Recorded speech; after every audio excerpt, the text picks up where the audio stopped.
Assalamualaikum warahmatullahi wabarakatuh. Perkenalkan, nama saya Muhammad Farhan Hidayat dan teman-teman saya. Nama saya Reva Rodina Syedita. Saya Ardo Aryansyah.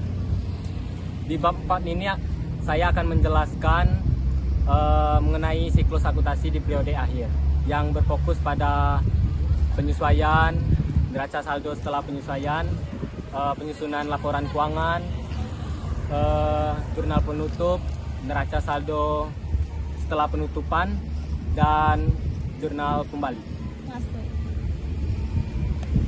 Yang pertama, jurnal penyesuaian. Jurnal penyesuaian ini dilakukan pada akhir periode untuk memperbarui saldo akun agar mencerminkan kondisi yang sebenarnya. Isi-isi di akun jurnal penyesuaian ini ialah pendapatan akrual, beban akrual, pendapatan yang diterima di muka, terus beban dibayar di muka, dan penyusutan. Adapun tujuan jurnal penyesuaian yaitu menyamakan pendapatan dan beban sesuai periode. Setelah dibuat jurnal penyesuaian, dibuat neraca saldo setelah penyesuaian untuk memastikan total debit sama dengan total kredit. Neraca saldo ini menjadi dasar utama untuk penyusunan laporan keuangan yang akan dijelaskan oleh Ardo Aryansyah. Baik, saya akan menjelaskan apa itu laporan keuangan.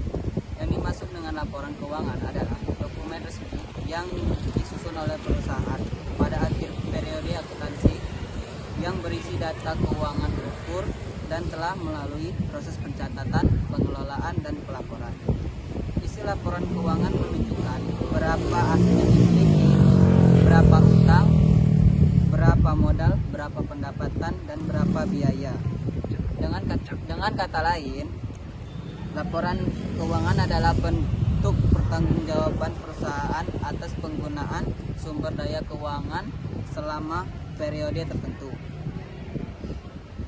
Dari laporan keuangan terbagi menjadi 5 laporan. Yang pertama, laporan laba rugi.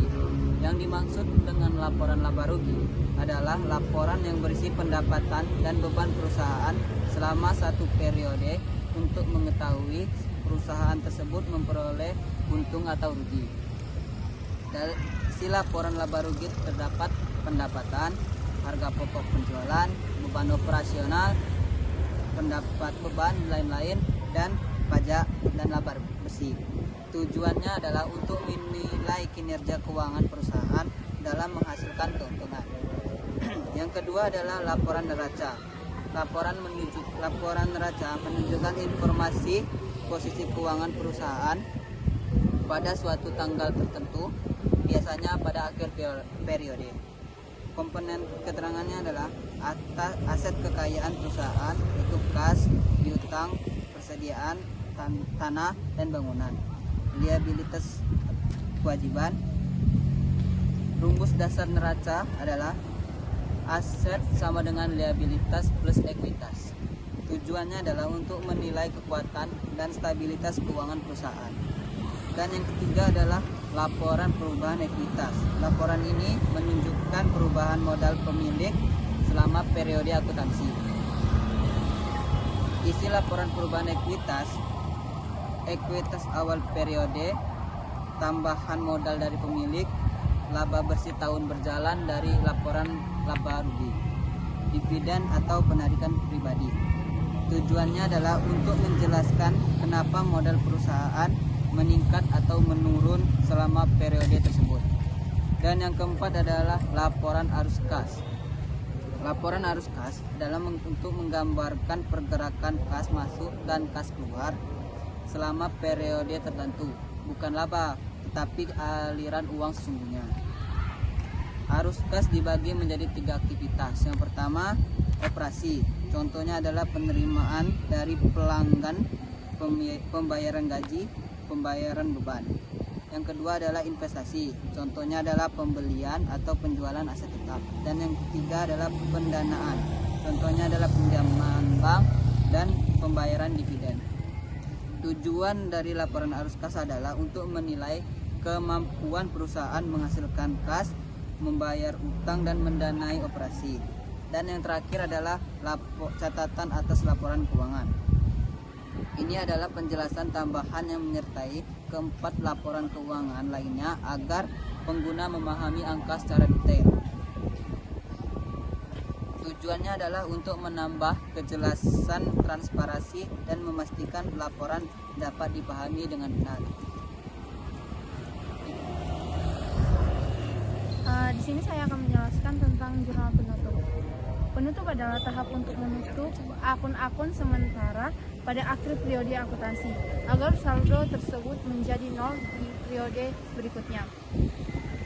Akun yang ditutup adalah akun yang berlaku untuk satu periode. Akun yang ditutup: 1. Pendapatan atau revenue, 2. Beban atau expenses, 3. Ikhtiar laba rugi, 4. Price. Tujuan dari penutupan: 1. Mengosongkan saldo akun pendapatan beban sehingga digunakan untuk periode berikutnya. 2. Memperbaharui saldo modal sesuai laba rugi bersih. 3. Menyusun awal periode baru dengan akun yang rapi.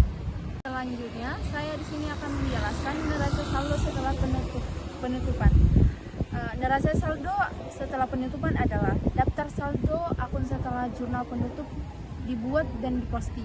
Ini menampilkan hanya akun permanen karena semua akun sementara sudah ditutup menjadi nol. Akun yang tampil dalam neraca saldo setelah penutup: akun yang muncul: aset, kas, piutang perlengkapan, peralatan, akumulasi penyusutan, gedung, tanah. Kewajiban: utang usaha, utang gaji, utang lainnya. Modal pemilik. Tujuan dari neraca saldo setelah penutup: memastikan debit dan kredit setelah proses penutupan selesai. 2. Memastikan akun permanen sudah benar untuk memulai periode berikutnya. 3. Menjadi dasar penyusunan transaksi awal periode selanjutnya. Dan yang terakhir, jurnal pembalik.